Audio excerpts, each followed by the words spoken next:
जय हिंद, स्वागत आप सभी का लाइव टाइम्स डिजिटल पर।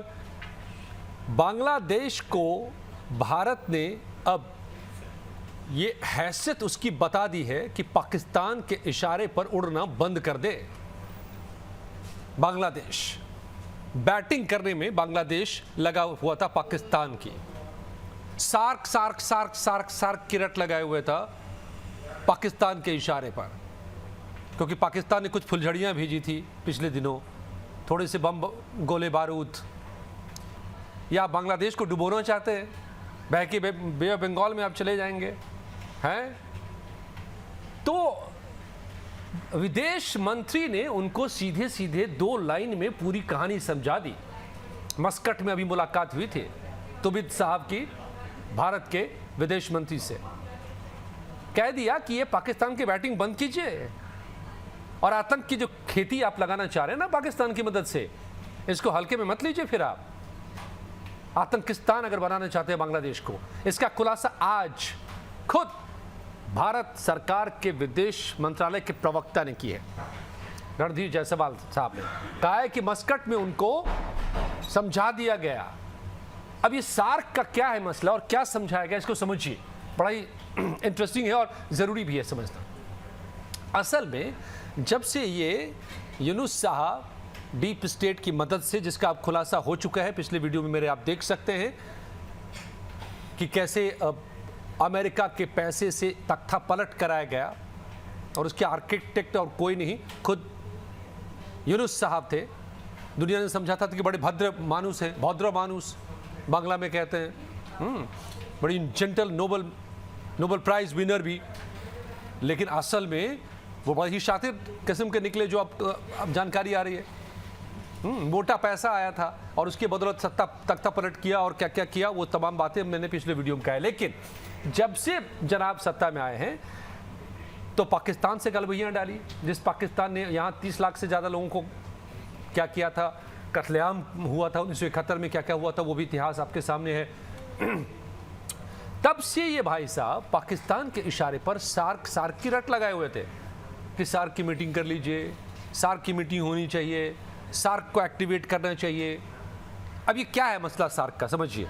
सार्क एक ऐसा संगठन है जिसमें जो भारत और उसके पड़ोसी साउथ एशियन जितनी भी कंट्रीज़ हैं, जिसमें भारत है, बांग्लादेश है, नेपाल है, भूटान है, पाकिस्तान है, श्रीलंका है, म्यांमार है, ये 7 देश मिलकर के एक संगठन बनाया गया था। 1983 में सार्क बनाया गया था और इसमें तमाम जो हैं राष्ट्र, ये 7 उसका हिस्सा बने थे। और मकसद ये था कि सभी मिलकर के हम आपस में कारोबार संबंध बेहतर बना के रखेंगे और इससे हम सभी की तरक्की होगी, सबको फ़ायदा होगा।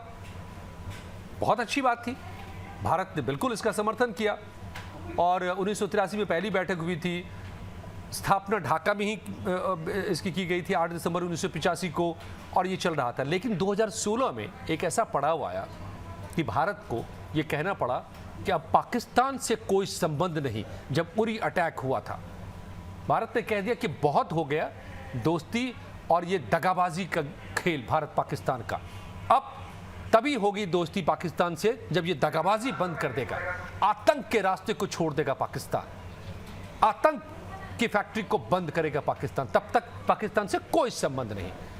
और चूंकि सार्क में पाकिस्तान भी था, तो इसीलिए भारत ने उसके बाद से पाकिस्तान में सार्क की बैठक में हिस्सा लेना बंद कर दिया। 2016 में जब उरी अटैक हुआ था और 19वां सार्क शिखर सम्मेलन होने वाला था, उस समय भारत ने भागीदारी करने से मना कर दिया, उसको रद्द कर दिया गया।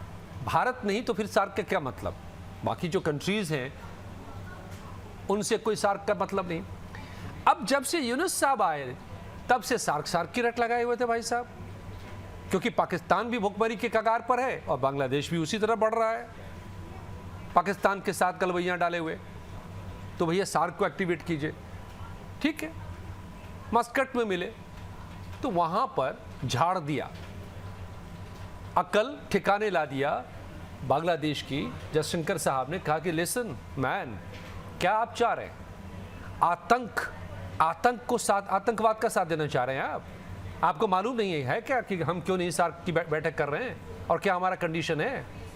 और तब जो आप ये बैटिंग करने चले हैं बांग्लादेश की, तो आप भी क्या अब आतंकिस्तान बनाना है बांग्लादेश को? आप छोड़ रहे हैं आतंकियों को, भारत के खिलाफ बयानबाजियां दे रहे हैं, बंद कीजिए ये सब। एक तरफ आप कह रहे हैं कि रिश्ते सुधारिए, रिजीम बदला है, सरकार बदली है, देश वही है, चलिए ठीक है, लेकिन आप जो ये बैटिंग करने में लगे हुए हैं और आतंकी फसल उगाने में लगे हुए हैं बांग्लादेश में, इसको बंद कर लीजिए, हल्के में इसको मत लीजिए। ये सारी बातें आज रणधीर जायसवाल साहब ने, जो विदेश मंत्रालय के प्रवक्ता हैं भारत के, उन्होंने खुलासा किया कि मस्कट में लाइन खींच दी गई है कि खबरदार, सार्क का नाम लिया तो चुपचाप, अगर आपको कारोबार करना है, रिश्ते सुधारने हैं, तो बिम्स्टेक में चलिए। बिम्स्टेक में क्या क्या है? माइनस पाकिस्तान प्लस थाईलैंड, यानी सार्क में जितने कंट्रीज रहे उसमें से पाकिस्तान को बाहर, थाईलैंड को अंदर, चलिए कारोबार कीजिए, सारे लोग हम मिलकर करते हैं। और बिम्स्टेक को एक्टिवेट कर रहा है इंडिया। अब पाकिस्तान तड़प रहा है कि मेरे बिना सारा व्यापार सब लोग कर लेगा आपस में, मैं तो पीछे छूट जाऊंगा, अलग थलग हो जाऊंगा। तो वो बांग्लादेश को उकसा रहा था, बांग्लादेश सार्क की रट लगा रहा था। तो सीधे सीधे खरी खरी जयशंकर साहब ने तुबिद साहब को कह दिया बिम्स्टेक में कि खबरदार, पाकिस्तान की बैटिंग बंद कीजिए, क्योंकि आपको पता है कि आतंक जब तक वहां बंद नहीं होगा तब तक हम, ये सार्क बंद रहेगा, बंद डिब्बे में रहेगा, तब तक कोई रिश्ता नहीं पाकिस्तान से। और तब भी अगर आप सार्क की रट लगाए हुए हैं तो आप पहले अपने गिरवा में झांक लीजिए। जो आप जो करने की कोशिश कर रहे हैं हमें सब पता है, आप भी आतंक की खेती करना चाह रहे हैं, यहां पर बंद करना होगा आपको। तो असल में किसी पता नहीं किस ख्यालों में है। कई लोग तो इनकी तुलना भी करने लगे हैं बहुत लोगों से। लगता है कि कुछ दिनों के लिए आए थे, लोगों को लगा था कि भौद्र मानूस हैं, आएंगे, देश को सुधार देंगे और उसके बाद चुनाव करवा देंगे, फिर से बांग्लादेश सही रास्ते पर चला जाएगा। लेकिन अब सत्ता का सुख ऐसा लगा है, चस्का ऐसा लगा है, स्वाद ऐसा लगा है, जैसे कहते हैं ना कि शेर को खून का स्वाद लग जाता है। क्या हटने का नाम नहीं, कुंडली मार के बैठ गए हैं यूनुस साहब, टाइम पास कर रहे हैं। और अब टाइम पास कर रहे हैं तो टाइम पास करने के लिए उनको, उनके हाथों में खेल रहे हैं जिन्होंने इनको सत्ता पे बिठाया है।